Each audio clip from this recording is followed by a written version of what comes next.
let's make some bread. Okay, I kind of believe in that though, but... This is my 2 cups of water, warm water. I just left the sink on hot and let it get really warm. And then I've got my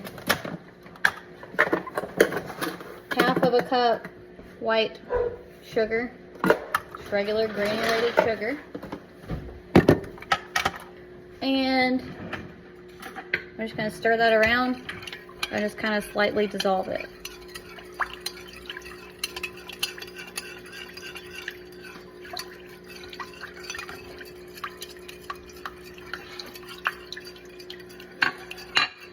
Okay, see, it's not all the way dissolved. It just doesn't leave like a big chunk of sugar in the bottom. Now I'm gonna get my active dry yeast, 1.5 tablespoons. So I've got little half tablespoon marks. I'm gonna do 3 and just sprinkle it on top. And I just let that sit for a minute. So this is what it starts out looking like. I'll show you in just a second what it turns out looking like.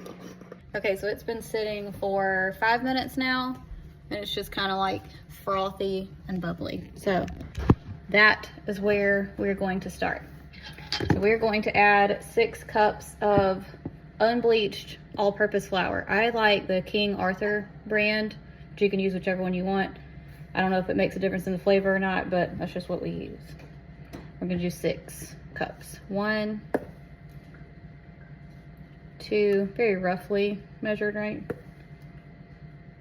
3, 4, 5, and 6. All right, and then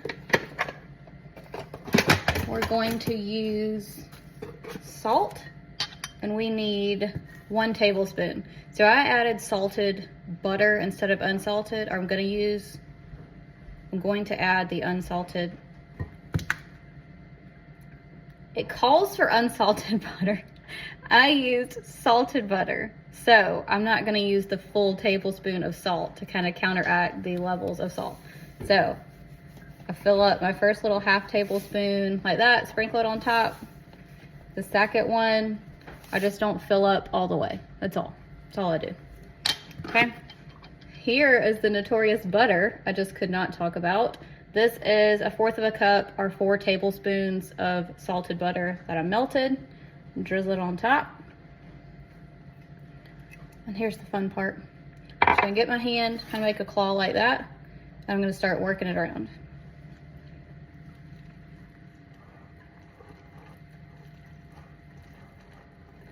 And see, it's starting to form like a dough. And you're just gonna kind of grab it and squish, work your way around. I'm gonna get a little bit more water just in case I end up needing it, because sometimes I do and sometimes I don't. With my shaggy bread hand.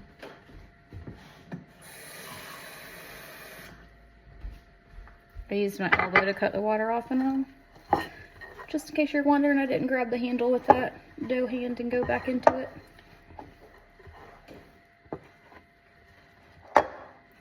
Okay, so this is like a really shaggy dough right now. It will eventually be a ball of dough. Now I'm getting my fist kind of balling up and kind of twisting in. You can do it however you want. My hands just get fatigued pretty quickly. So this works for me. See it kind of coming together a little bit?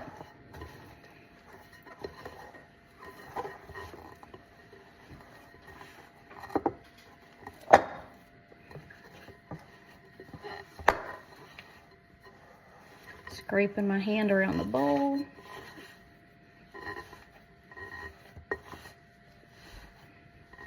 Okay, and then there's still a lot of flour in the bottom. So I'm gonna get my water I just put in the same butter thing. I'm gonna pour probably about a tablespoon of water into this dough and work it around.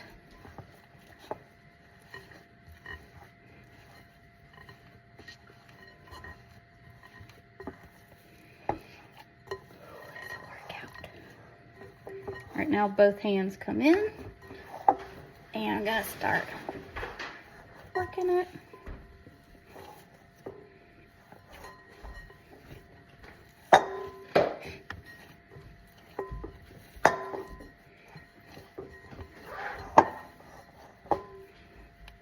You can flip this onto your countertop if you want. I just prefer to reduce the mess.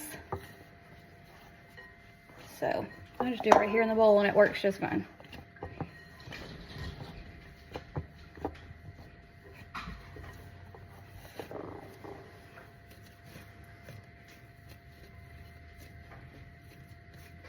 I'm just kind of folding and mushing, see? But all that extra flour in the bottom is now gone. That's why I added that little bit extra water, just to kind of help absorb it. It's not like a beautiful dough, but it's also not really shaggy either anymore. So you're just gonna sit here and work it. You can put it in the bowl, you can hold it up like I'm doing, whatever you want to do, for probably about 5 minutes. And you're just mixing all that together, getting everything going, getting that gluten activated.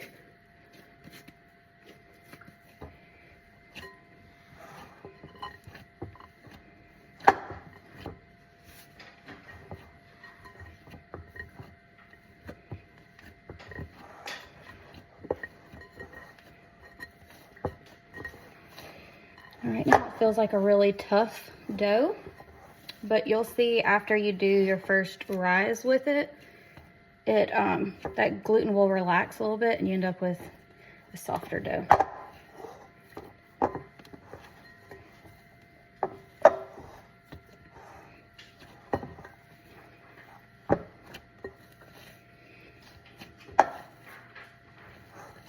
Okay, will you come work this for me a little bit?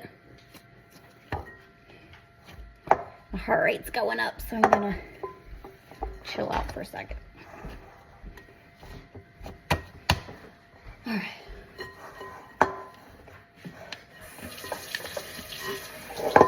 You like it too, though. Good stress relief, huh? Mm-hmm. Get your husbands involved.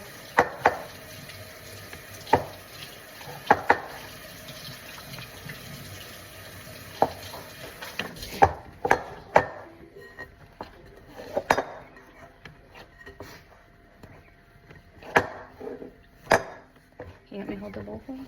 No, I got it.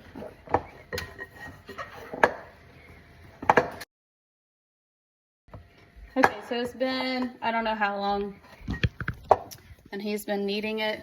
Now it looks like this, a little bit smoother. And now I have a little flour sack. You can buy them in packs at a bunch of different stores, including Walmart. I put mine in the middle, like put my hand in the middle like this, and then I grab it, and I come over here, and I wet it, and then I wring it out. You can wet the whole thing. This is just what I do. Okay, and then get my dough, and I put it on this little warming pad. Not intended at all for dough rising. It's supposed to keep your meals warm when you're serving, but it works great for dough. Then I get my cloth, put it over the top of it, and I tuck it in, keep it all nice and warm, and then I let it sit, and I'll show you it in just a little bit. Okay, this has been rising for about 50 minutes. It is doubled in size.